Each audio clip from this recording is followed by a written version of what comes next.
dijemput, nelpon kita minta dijemput. Pungungnya gatel, nelpon kita minta digaruk. Ya.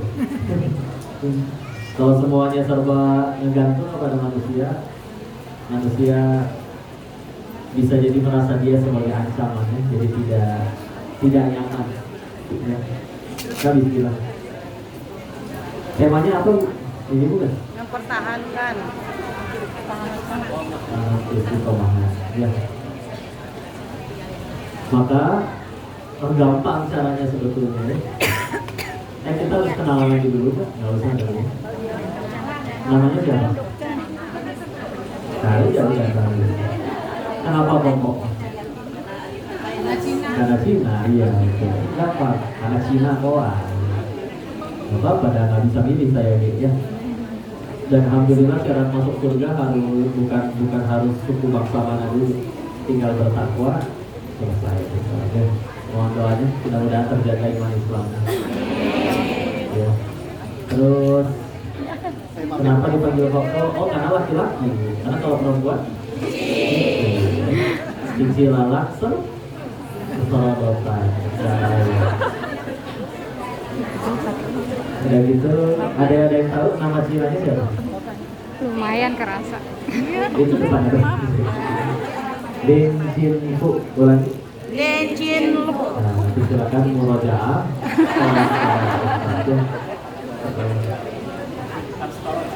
Iya, Lim itu marganya sih dari kata Cintu. Bisa ngomong Cintu. Artinya masuk itu, nah itu masuknya beda ya, dia lebih hamas. Pintunya emas, punya dari kata singku, artinya blessing, berkah. Enak ya, banyak emasnya, banyak berkahnya. Tapi kalau nikahnya, kalau matinya nggak Islam, percuma. Ya, dimohon doanya. Kelahiran tahun berapa? Nah, 91. Ya. Seumuran itu? Anak saya. Ya. Keren seumuran ini. Seumuran? Oh, Bapak itu. Tenang ya, kalau ada yang usianya di atas saya pasti pahalanya lebih banyak. Kalau usianya di bawah saya pasti dosanya lebih sedikit. Semua mulia ya. Ya, berkah. Karena kok gitu kok sebentar. Soal saya perhatiin dulu wajahnya satu persatu. Iya deh ngesek-ngesek.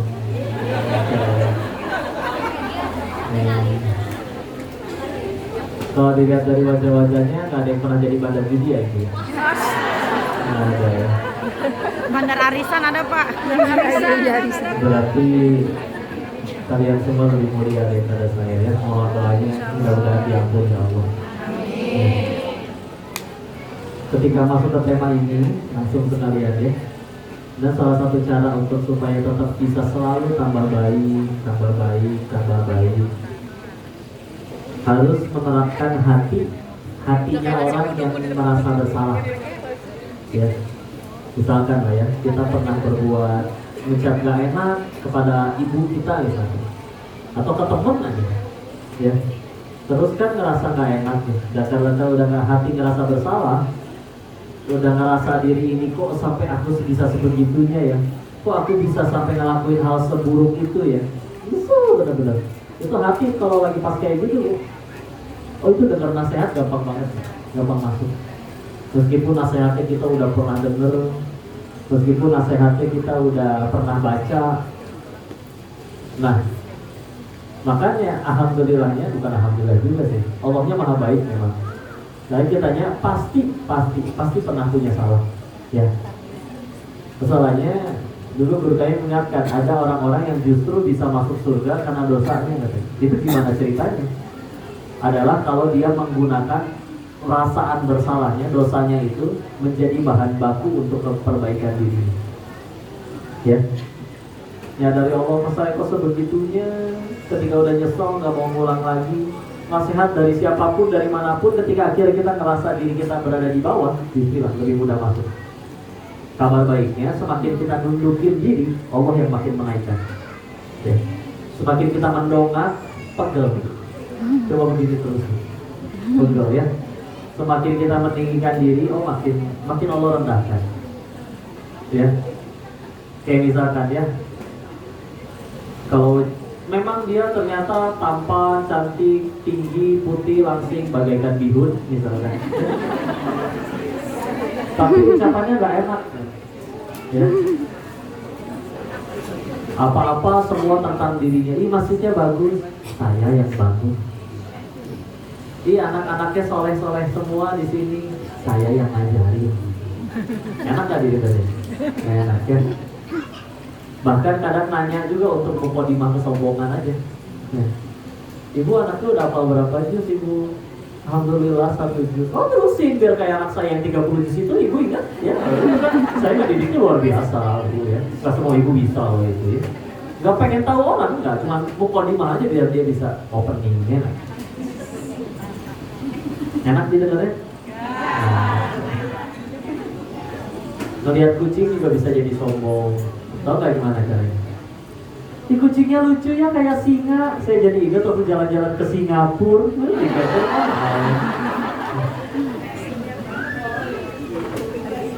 Terserah bu, terserah ya. Nah kalau di Sunda ada nyebutnya kunci. Kumasi. Jangan ya. Jangan. Bicaranya kadang hiperbola ya. Selalu negatif. Ngaco nih, mendung, ngaco. Allah, hujan macet pasti nih. Hujannya belum tentu jadi, Allahnya udah dimarahin. Ya. Nah, sopannya. Bu, ada sarapan apa bu pagi-pagi? Ada nasi uduk tuh pak. Nasi uduk yang di depan tuh kuningnya kayak pucet, gak enak. Pelan-pelan dicemilin habis tuh. Nah gitu ya. Udah gitu jalan naik mobil macet parah Depok ini ya. Di luar negeri nggak ada nih macet kayak gini, padahal luar negeri juga belum pernah.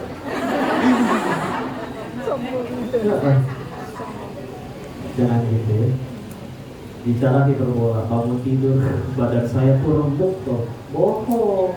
Coba badannya remuk betulan. Bisa bangun? Ya. Di kantor juga sama. Kalian tuh bisa ngerti gak sih? Kepala saya tuh pecah mikir ini. Bohong. Coba kepalanya pecah di kantor. Oh, ada darah di mana-mana ya. Harus dipel. Ya. Tidaknya enak atau enggak? Jangan ya. Udah ngerasa diri kita tidak ada artinya di sisi Allah. Ya. Mana kata nasihat dari Imam Hasan Al-Basri. Justru tanda orang beriman itu dia merasa dosa sekecil apapun ibarat ada gunung yang akan jatuh menimpanya. Ya. Tapi kalau bukti orang sedang lemah imannya, apalagi yang tidak ada iman, dia menganggap dosa itu hanya seperti lalat yang nempel di hidungnya, tinggal dikebasin udah selesai dosa. Ya. Padahal kata Allah seperti ini. Quran surat 35, surat Fatir ayat 45. A'udzubillahi minasyaitonir rajim. Bismillahirrahmanirrahim.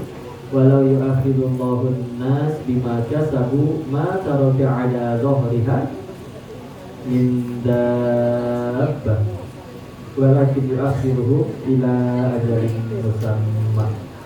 Kata Allah, kalau sekiranya ada orang manusia berbuat dosa, spontan balasan begitu juga. Bikin dosa jebret datang azabnya. Apa kata Allah? Tidak tersisa satu makhluk bergerak yang bernyawa di muka bumi ini. Satu berarti setiap manusia tidak ada yang luput dari dosa, kita nih, apalagi yang bicara. Dan dosa sekecil apapun tidak ditobati, layak Allah matikan detik itu juga. Tapi kenapa masih ramai begini? Walakin yuakhiruhum, Allah akhirkan untuk mereka ila ajalin musamma, sampai waktu yang ditentukan. Kenapa kita masih hidup? Bukan kita yang udah soleh, yang udah banyak jasa, enggak. Akan selalu ada. Kita sibuk berdakwah, kita mati akan ada yang lanjutin dakwahnya demi Allah. Kita jadi guru paling favorit di sekolahan, kita mati akan ada yang gantiin guru favorit selanjutnya. Ya, akan ada. Tapi karena Allah nungguin tobat kita. Ya. Begitu sayangnya Allah ya. Karena kalau Allah mah enak urusannya 1000 kesalahan. Kalau manusia kan 1000 kebaikan bisa hilang gara-gara satu kesalahan kita ya. Dan ucapannya itu kadang enak. Kamu mah gak pernah ngerti aku. Aduh, kayak semua hidup nyiksa. Ya Allah. Atau kalau Allah dibalik ya, 1000 kesalahan kita, Allah ridho aja dengan satu amalan kita. Allah punya hak mengampuni 1000 kesalahan lain. Enak kan urusan sama Allah. Tapi kadang kita lebih pentingin urusan sama makhluk daripada urusan sama pencipta makhluk. Gak bisa kok, ini meeting. Sholat kan bisa nanti. Hati-hati ya. Karena salah satu alasan yang bikin doa kita kadang gak dikabul-kabul, ketika kita ragu Allah itu bisa ngabulin atau enggak. Ya. Enggak kok, saya yakin. Tapi kalau sekedar berkata yakin belum tentu yakin. Karena perbuatan kita membuktikan. Apa buktinya kita ragu sama Allah? Ada masalah nggak, langsung nyari Allah dulu. WA siapa dulu? Saya dekat sama gubernur, telepon beliau dulu. Saya dekat sama yang orang yang tinggal di situ, kepala RT-nya, saya telepon dulu. Semuanya udah butuh, baru kan ambil wudhu, ya Allahnya mah nggak ngambek, alhamdulillah ya. Coba kita yang begitu, ada teman kita, giliran senang aja dia main sama yang ngomong, ada masalah nyari kita, nah iya. Kan jiwa julid kita bergejolak itu luar biasa. Sama nawain mah, giliran gini aja, mulutnya udah kayak yang beredar gitu ya. Gitu ya, kecil kasih itu ya. Tapi kalau Allah mah ada gitu, ini hamba giliran lagi senang-senang aja lupa, giliran udah butuh ada masalah baru sujud, yakin dia nggak akan saya kabul nanti. Masa Allah ampakan kayak gitu? Kamu sih, ya saking baiknya aja loh ya, biarin. Oh di sini mah kalau loket di baru ya, terus kali bagi. Ya Allah. Jadi begitu ya. Nah itu buktinya kalau kita ada masalah nggak langsung nyari Allah itu yang menghambat. Contoh yang lain ya. Ibu sakit kepala, berdoa, baca Al-Fatihah atau nyari paramek bu? Jujur ya. Padahal yang nyembuhin obat atau Allah bu? Yakin padahal mah ya. Tapi kadang kelepasan giliran sembuh memang dahsyat ini paramek. Saking seringnya bisa-bisa jadi nanti muka ibu yang dipajang di posternya paramek. Nggak balik ya pusing. Jangan ya, mau ditelan satu kardus juga kalau nggak sembuh. Tauhidnya dikuatin, tauhid ya. Karena bicara tauhid itu nanti gak cuma bicara Tuhannya satu ya Allah doang. Enggak cukup. Termasuk meyakini rezekiku dijamin oleh Dia, tidak akan mati diriku ini sebelum rezeki yang sudah Allah tentukan sebelum aku lahir di alam rahim. Ya, sebelum itu semua saya terima, diri ini gak akan mati. Mau udah terkapar, koma, diranjang, gak bisa apa-apa, kata Allah masih ada rezekinya, masuk pula gitu. Ya. Rujukannya lihat ya, kalau mau salah satunya yang paling gampang didapat ya hadis Arba'in aja nomor 4, hadis yang dari Abdullah bin Mas'ud. Nah, nanti ketika akhirnya umur 120 hari ditiupkan ruh, termasuk ditentukan rezekinya. Ya. Jadi udah dijamin itu, ya. Dan kadang gitu dia. Kalau kita ragu, nah tauhid itu nggak cuma bicara nanti Tuhan itu satu, ya saya percaya Tuhan satu. Tapi giliran toko sepi datang ke Mbah Dukun, nanti belum benar. Ya. Rapiin yang kecil-kecil dulu aja misalkan ya. Jangan foto bertiga, nanti yang tengah mati duluan. Yang foto di mata mati. Ya. Yang nggak difoto di rumah juga ikut mati. Makanya mati kan yang penting bukan karena apa, tapi sedang apa. Ya. Kok matinya gara-gara COVID, tapi sedang sujud terakhir, sholat ini. Kok matinya di masjid kok, tapi waktu lagi nyolong speaker jatuh ke diri. Kok gimana ya? Jangan ragu ya. Kita sendiri gak suka diraguin. Padahal kita terbatas. Kita pengen bantu, belum tentu bisa bantu orang. Iya, saya pengen bantu tapi aku gak punya daya dan upaya. Ini Allah yang punya, yang bisa, punya kuasa atas segala-galanya. Kita raguin. Padahal kita nyagi butuh bisa kok Allah. Asal culangnya, ya. Kalau culangnya kurang ajar gitu ya. Kayak ngeremehin gitu. Ya. Padahal Allahnya ya Allah segitu mudahnya. Kuatin tauhidnya ya. Nggak akan ada lagi yang keluar dari pintu kejatuhan cicak, saya bakal sial. Nggak akan. Tenang. Kejatuhan cicak satu RW pun ibu nggak akan sial. Sial tuh satu, kalau bikin dosa terus nggak tobat, nah pasti diundang oleh hukumannya. Ya. Kok saya udah nurut nih sama Allah, terus kejatuhan cicak, terus saya sial ditipu orang. Demi Allah kepahitannya nggak akan Allah sia-siakan. Kalau nggak gugurin dosa, tinggiin derajat. Dan patokan hidup baiknya gak cuma punya dunia doang. Coba sok lihat, mumpung banyakkan wanita. 4 wanita paling mulia di surganya Allah. Ibunda Khadijah, Ibunda Fatimah, ada gitu Ibunda Asia, sama ibunya Nabi Isa Maryam. Apakah 4 hidupnya enak? Nah, pahit semua. Pahit semua, coba luar biasa kisah mereka berempat ini. Nanti mudah-mudahan kita sempat bahas ya. Tapi apakah membuat mereka hina? Enggak, mulia. Malah yang punya dunia dan segala-galanya hidup 400 tahunan, seumur hidup gak pernah sakit, gak pernah demam, gak pernah batuk, raja, kaya, berpuasa, punya istri soleha. Siapa? Fir'aun. Apa buktinya dia hina?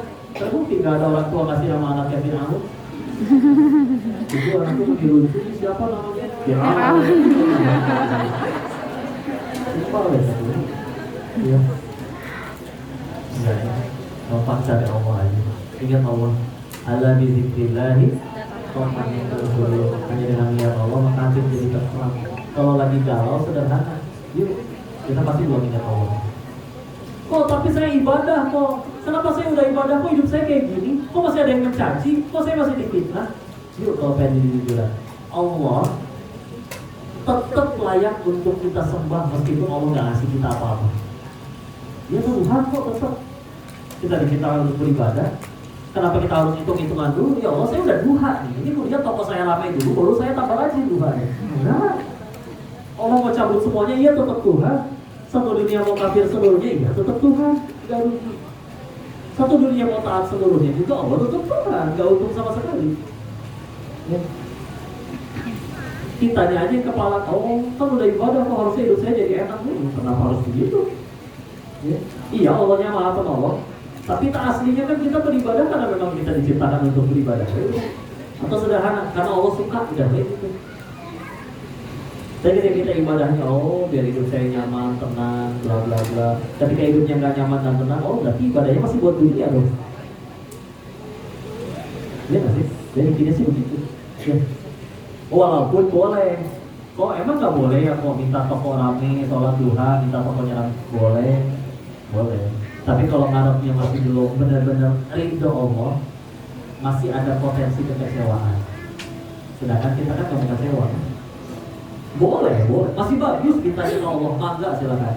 Jangan pengen jodoh, setiap malam tahajud nyebutin nama si dia setiap malam, nggak apa-apa, terusin.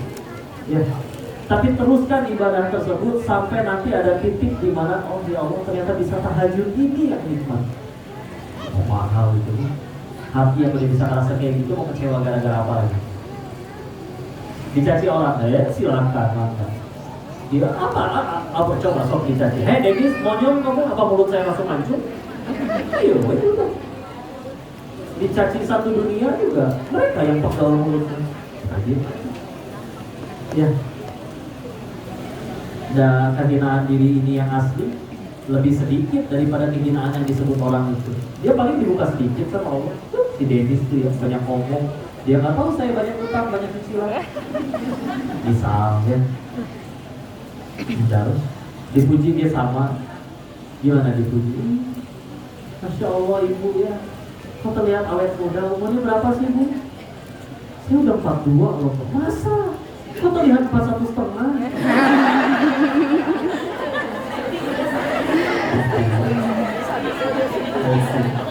Gak apa-apa itu. Hati-hati lah bagian habis gelap terbitlah, habis muji terbitlah minjem. Wah. Ya. Sok coba suami juga kalau misalkan habis apa kadang ngelapihin rambut, cukus kumir, Tapi saya sama ya. Gak apa-apa, aku yang penting tetap ngerti. Ya. Syukur ini Bapak cukur kumis terlihat 4 menit lebih muda loh Pak. Lumayan ya, 4 menit lebih muda ya. Ini lebih muda lah ya. Istilah lah. Udah ya, tolong aja temen gak lucu. Karena Allah, beneran. Nanti kalau udah hatinya seperti itu, istilah. Gak usah seperti itu juga kedorong untuk bismillah, untuk istiqomah sendiri. Oh kita tahu ya, Tuhan yang kita sembah di bulan Ramadan adalah Tuhan yang sama dengan 11 bulan lain. Dan kita bukan hamba Ramadan. Dan kalau pengen jujur, kalau pengen bertanya, apa sih ciri Ramadan seorang berhasil? Seseorang itu berhasil Ramadannya, apa cirinya? Maka ia akan jadi lebih baik di setelah Ramadan dibanding 11 bulan sebelum Ramadan juga lebih baik. Dulu asal telat, itu pengen tepat waktu sholat teh. Sekarang ini 5 menit lagi azan, ambil wudhu duluan. Dulu mah kudu nunggu dulu 2:30 ya, asal 5:30. Boleh sih, secara fikih masih boleh ya. Secara fikih masih boleh. Sampai ada yang bikin iklannya, si ibunya lagi sholat ya. Tahu-tahu ada lagi sholat duha, ada yang nelfon, diangkat sama anaknya. Nah ibu kamu mana? Lagi sholat duha tante. Si ibu ketahuan, jauh. Kedengeran lagi sholat dari telepon, ibu kamu solehah banget. Dari sholatnya si anak dimulai, anak ganteng, pinter, ini uang jajan. Ini nanti bingung ya, kenapa ya? Besoknya si ibu kasihkan nonton, sholat asarnya 5:30 ya. 5:30, tetangga nelpon lagi ya. Begitu udah nelpon, oh di connecting di sini. Begitu nelpon ditanya, nah ibu kamu kemana? Udah gemeteran dia, ya Allah. Dan si anak dengan polos, lagi sholat asar tante. Apa? Sholat asar 5:30. Dari sholat si anak, kamu ngapain ngomong kayak gitu depan? Bingung gak si anak? Hati-hati ya, suka gak adil ya. Coba ibu manggil anak-anak kita gimana? Adek, gak keluar, ya gak?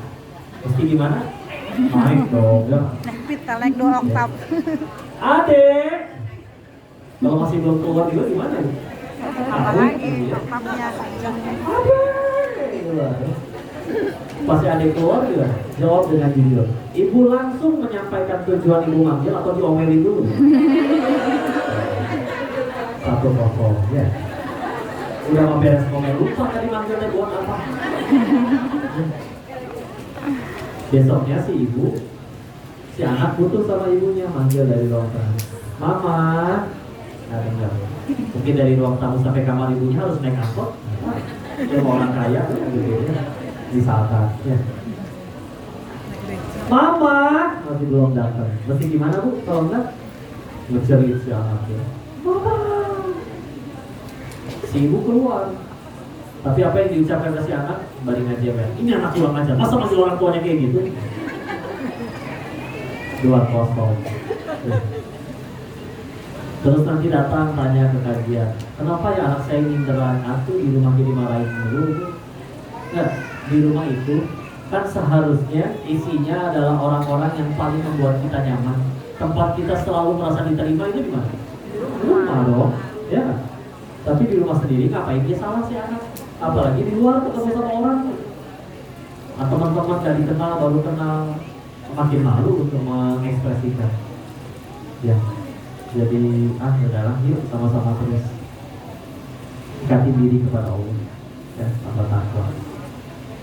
Nanti insya Allah tambah taat, tambah enak hati. Dan ini adalah skincare terbaik kan, ya. Hati yang sudah hanya Allah saja di hatinya, tenang ya, lega, sampai tidak menemukan alasan untuk marah, tidak menemukan alasan untuk mengeluh. Nggak yakin semuanya pasti jadi kebaikan. Oh tapi pahit nerimanya, kepahitan kan tadi ujungnya cuma 2. Kalau nggak gugurin dosa pasti tinggiin derajat ya. Sedangkan kita kalau pengen ke surga perlu apa? Perlu dosanya digugurin dulu dan perlu pahala di sisi Allah. Ya iyalah itu dari kepahitan. Bisa jadi ada dosa-dosa kita yang belum bisa dihapusin. Karena kalau mau jujur bisa jadi ibadah kita segitu-gitunya. sholat lupa rakaat wae, ya. Istighfar misalkan jalan sudah ke apa lagi yang di luar sana ya, di sini kan sudah soleha semua. Ya. Tapi kadang cita-cita nggak nanggung nih, saya mau pengen surganya tetanggaan sama Nabi lah, surga tertinggi. Malaikat yang ngedenger ini geleng-geleng, amalannya apa ini orangnya. Tapi Allah pengen kabulin, gimana tuh caranya? Padahal amalannya kurang. Ditolong, ada yang mencaci, ada yang memaki, itu tolong ini. Itu tolong kan. Kenapa itu masih terasa berat? Karena bisa jadi kita masih menuhankan penilaian makhluk. Ya. Apa kok buktinya ketika aib kita kebuka yang dipikirin? Apa omongan saya? Apa tanggapan netizen tentang saya nih? Follower saya berkurang kok. Wah nggak bisa nih, harus bawa ke pengadilan, pencemaran nama baik. Demi nama lu. Sampai ada pasalnya. Sampai ada orang bela-belain demi nama yang tadi itu. Keluar biaya ratusan juta buat pengacara dengan proses berbulan-bulan. Anggaplah akhirnya namanya bersih lagi. Tapi Allah tetap gak suka, tetap silakan. Udah ketika aib terbuka suatu ketika ya, atau kita ada masalah, difitnah, dicaci, diapa-apain, yang harus lebih kita pikirin adalah bukan kita di hadapan orang lain, tapi bisa nggak gara-gara ini aku jadi diampunin Allah? Coba lebih penting mana bu? Diampunin makhluk apa diampunin Allah? Tapi kadang tobatnya ke belakang, tobatnya ke mana? Minta maafnya ke orang itu dulu, tobatnya nggak tahu, nggak apa aja. Nah, jangan aja. Padahal itu salah satu tobat itu benar-benar salah satu solusi dari segala macam hal. Ya. Cuma ketika ada masalah, nangis, ada kepahitan, boleh nggak kok nangis? Boleh. Tapi nangis juga ada dua, apa saja? Ada yang nangisin masalah, ada yang nangisin dosa penyebab masalah. Beda kan? Beda kan? Ada yang nangisin masalah tuh gimana kok? Pemuda misalkan. Nah, kenapa kamu? Aduh, apa tuh bu?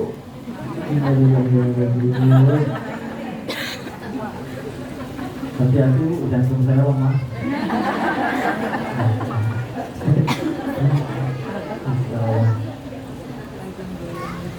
Ada yang nangisin dosa, ada yang nangisin masalah, ya. Yang nangisin masalah, kenapa kamu pemuda nangis?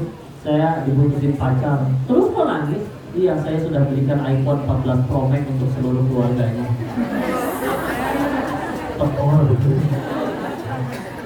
Baru aja saya kasih berikut bondnya segala macam, langsung diputusin. Luar biasa. Ya. Tapi ada juga yang nangis tapi kayak gini. Kenapa kamu diputusin pacar nangis? Karena aku sadar selagi bersamanya aku menduakan penciptaan. Ya.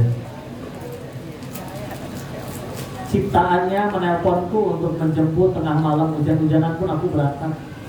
Penciptanya memanggilku untuk meraih kemenangan, hayya 'alal falah, aku cuek-cuek aja.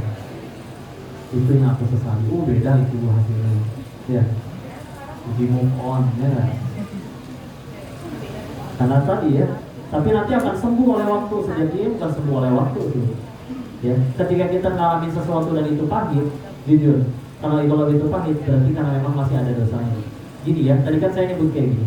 Ketika ada orang dapat kepahitan, kan kepahitan ujungnya cuma dua ya. Kalau nggak gugurin dosa, pasti pendidikan derajat. Ulangi biar hafal semuanya. 1, gugurin dosa. 2, ulangi. 1, 2. Oke. Apa bedanya kok kalau saya pengen mengetahui kepahitan yang sedang saya alami ini untuk gugurin dosa? Karena memang saya mengundang dosa. Makanya azab itu datang diundang dosa, atau memang Allah ingin meninggikan derajat kita. Gimana caranya itu? Kalau buat gugurin dosa, rasanya perih luar biasa. Guys, coba lihat tadi, pemuda yang diputusin pacar untuk menggugurkan dia menduakan Allahnya ketika berpacaran, mau perih. Atau misalkan, oh iya sih kok dia sholat, tapi pas ketinggalan sholat gak pernah sedih. Pas kehilangan uang dia nangis. Berarti di hatinya Allah atau uang? Nah itu kisah baru mendoakan Allah. Ya, walaupun kita gak terang-terangan ada duit kita sembah ya Allah, ya uang, walaupun gak gitu ya. Tapi ketika ada hal selain Allah yang mendominasi hati kita, ya, dan gampang cirinya, kalau terasa sakit berarti karena ini diundang oleh dosa Allah. Ya. Karena kalau melihat katanya orang-orang soleh terdahulu pahala lebih banyak, dosa terampuni, kalau ada pun cuma sedikit, ujian lebih berat, tapi tetap jadi manusia yang lebih baik daripada orang kebanyakan. Tetap aja lurus. Ya. Padahal menurut kita dia kok hidupnya pahit amat ya. Nabi Ayub alaihissalam 18 tahun penyakit kulit sekujur tubuh. Pas kena penyakit kulit, anak kandungnya 12 orang meninggal barengan. Ladangnya layu, kena wabah, hewan ternaknya mati, kena wabah, hilang semua. Ya. Tapi tetap minta sembuhnya malu pada Allah, karena nikmat dari Allah terlalu banyak menurut dia. Menurut orang segitu pahitnya beliau. Tapi kalau beliau terasa terus berbuat baik, terus jadi tetap beramal soleh, bisa jadi kepahitan itu bukan buat kumpul dosanya beliau, tapi untuk tinggi derajat beliau. Nah, iya, itu jelas. Apakah jadi gina? Kan ya. Tapi kalau ke diri, sebaiknya kita berusaha, ya Allah ini kepahitan, pasti ada dosa saya, disuai gitu ya. Kalau ke orang baru kamu pasti sedang ditinggikan derajatnya oleh Allah. Jangan kebalik ya. Giliran orang ada dosa suwe, dosa wae sih dihukum, ya. Jangan ya. Kalau giliran ke diri sendiri, pasti Allah pasti, Allah kenapa sih pengen tinggiin derajat aku terus sih? Iya, aku dikasih derajat terus. Kepedean, ya. Ya seperti itu ya. Kalau ke diri Allah itu biasa. Ya. Ingat cerita ibu-ibu yang keluar dari Masjidil Haram, dari sholat, menatap luasnya lapangan, luasnya langit, banyak manusia, sambil mendoa, tahu-tahu ada sesuatu yang hangat jatuh di jidatnya, ceplok. Apa aja? Kayak burung ya, kayak burung. Nggak apa-apa ya, punten ini contoh doang. Maka dia langsung masuk, ambil wudhu, sholat tobat. Keluar teman-temannya pada nungguin. Perasaan tadi kita keluarnya bareng, kok kamu masuk lagi, baru keluar lagi? Dijawab, iya tadi saya kena burung, jadi sholat tobat dulu. Hah? Ya, bukan, kumaha. Gimana maksudnya? Kok kena burung, kok tobat? Nah, baru penjelasan. Coba silakan dilihat ya. Tanah segede gini nih lapang ya. Langit segede gini, pantat burung segede gini, jidat saya segede gini. Itu gimana matematikanya bisa pas? Bicara matematika dan fisika, ternyata di situ ada ahli fisika. Itu kalau mau dihitung, Bu, sudut kemiringan pantat si burung. Ada trigonometrinya, sin cos tan gitu. Tingkat kecepatan angin, kelembaban udara, sudut elevasi, diameter jidat, rumitnya. Ya. Apa yang lebih rumit lagi? Tingkat kemulusan si burung. Bisa-bisanya mulus melihat sini. Sekarang akhirnya si ibu udah kena, mau ngapain? Nyalahin burungnya.